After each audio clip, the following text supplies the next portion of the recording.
Hello मित्रों, इस YouTube channel में आपका बहुत बहुत स्वागत है। सीटेट परीक्षा 2026 के लिए पर्यावरण अध्ययन के ये महत्वपूर्ण बिंदु नंबर 1 है। सबसे स्थायी पारिस्थितिकी तंत्र कौन सा है? तो हमारे पर्यावरण में और हमारी पृथ्वी पर सबसे स्थायी पारिस्थितिकी तंत्र है समुद्र या सागर या महासागर।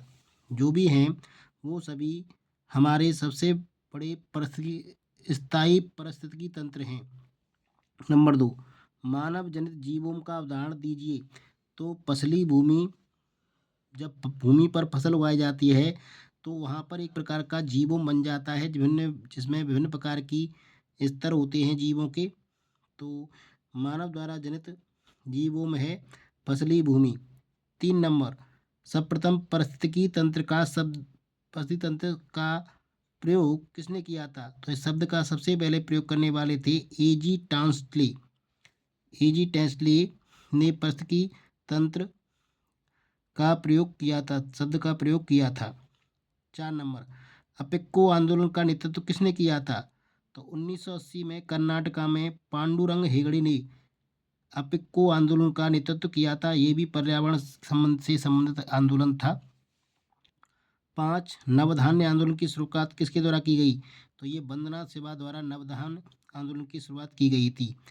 बाघ परियोजना टाइगर प्रोजेक्ट की शुरुआत कब हुई थी? तो टाइगर प्रोजेक्ट की शुरुआत भारत में 1973 में हुई थी। ग्रीन अकाउंटिंग का क्या अर्थ है? तो ग्रीन अकाउंटिंग का अर्थ है प्रदूषण एवं पर्यावरण हानि के आकलन को ध्यान में रखकर देश की राष्ट्रीय आय का मापन करना ग्रीन अकाउंटिंग कहलाता है। 8 नंबर, वैश्विक 500 पुरस्कार का संबंध किससे है?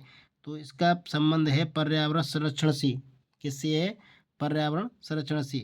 9, ग्रीन पीस अंतर्राष्ट्रीय संगठन का मुख्यालय कहाँ स्थित है? तो इसका मुख्यालय है नीदरलैंड में। 10, दांदेली वन्यजीव अभ्यारण्य कहाँ स्थित है? तो ये कर्नाटका राज्य में है दांदेली वन्यजीव अभ्यारण्य। जैसे सरिस्का वन्यजीव अभ्यारण्य कहाँ पर है? राजस्थान में।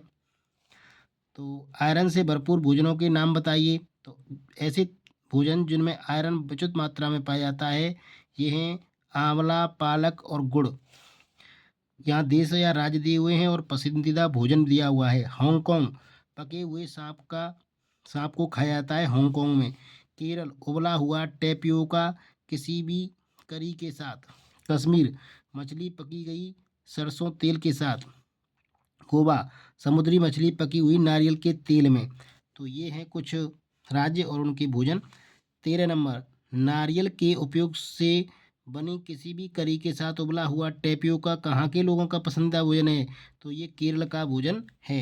कांच के जार और बोतलों में अचार भरने से पहले धूप में अच्छी तरह से सुखाया जाता है, ऐसा क्यों?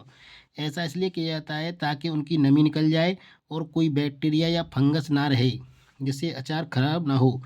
पदार्थ और संरचित पदार्थ, आलू को चिप्स के रूप में संरचित किया जाता है, सेब को जैम के रूप में, कच्चा आम को अचार के रूप में संरक्षित किया जाता है।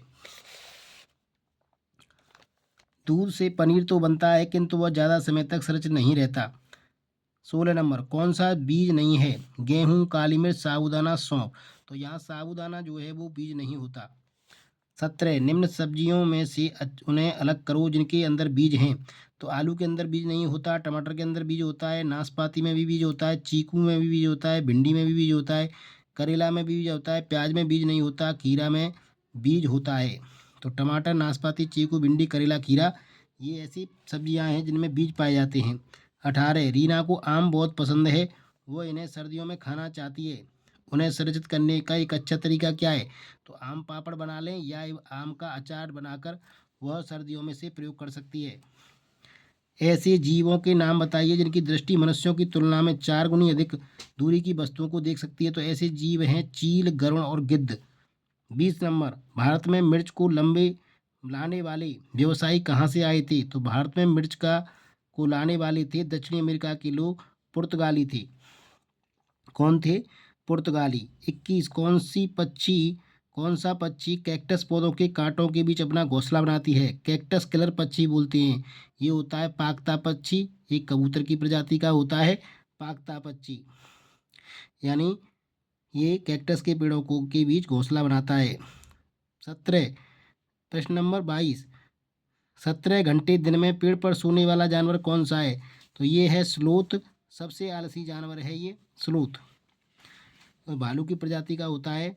23 नंबर, सांप बीन के बजने से अपने सिर को इधर क्यों घुमाता है?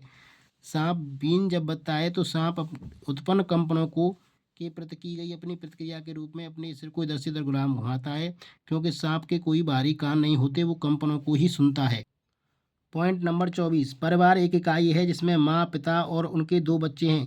यह कथन सही नहीं है, क्योंकि परिवार कई प्रकार के होते हैं तथा परिवार का केवल एक ही प्रकार में वर्गीकरण नहीं किया। 25, मनाली हिमाचल प्रदेश में है, जहाँ पत्थर या लकड़ी से बने ढालू छतों वाले घर होते हैं। राजस्थान, मिट्टी के घर जिनकी छतें कटीली झाड़ियों से छाई रहती हैं। तो राजस्थान में कैसे घर बनाए जाते हैं? मिट्टी के, जिनकी छतें कटीली झाड़ियों से छाई जाती हैं। असम में बांस के खम्भों पर बने ऊंचे उठे हुए घर होते हैं।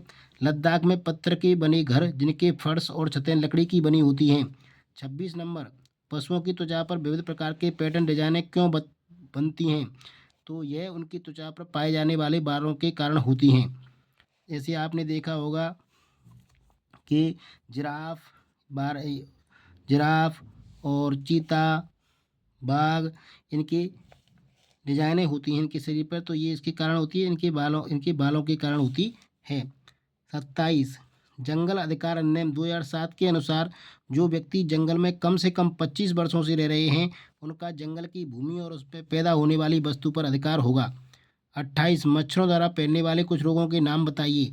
तो डेंगू, मलेरिया और चिकनगुनिया ये रोग हैं जो मच्छरों द्वारा फैलते हैं। घटपर्णी नेफेंथीज क्या है? घटपर्णी एक कीट-बच्ची पौधा है जो भारत के मेघालय राज्य में पाया जाता है। यह मेंढकों, कीड़े मकोड़ों और चूहों को चालाकी से फंसाकर खा जाता है और मांसाहारी पौधा है, क्योंकि यह जिस जमीन में पैदा होता है वहाँ नाइट्रोजन की कमी होती है। उस नाइट्रोजन की पूर्ति को पूरा करने के लिए, कमी को पूरा करने के लिए यह कीड़ मकोड़ों को खाता है। 30, रात में जागने वाले जानवर हर चीज़ को किस रंग में देखते हैं? तो जो जानवर रात में जागते हैं वो उनको हर चीज़ काली या सफ़ेद दिखाई देती है, जैसे उल्लू, चमगादड़, शेर इत्यादि। तो ये थे कुछ महत्वपूर्ण सी टेट के लिए ईवीएस के। आशा करता हूँ आपके लिए उपयोगी सिद्ध होंगे। तो ये थे महत्वपूर्ण बिंदु, आशा करता हूँ आपके लिए उपयोगी साबित होंगे। वीडियो पसंद है तो लाइक ज़रूर कर दें, चैनल को शेयर एवं सब्सक्राइब भी कर लें। वीडियो देखने के लिए बहुत बहुत धन्यवाद।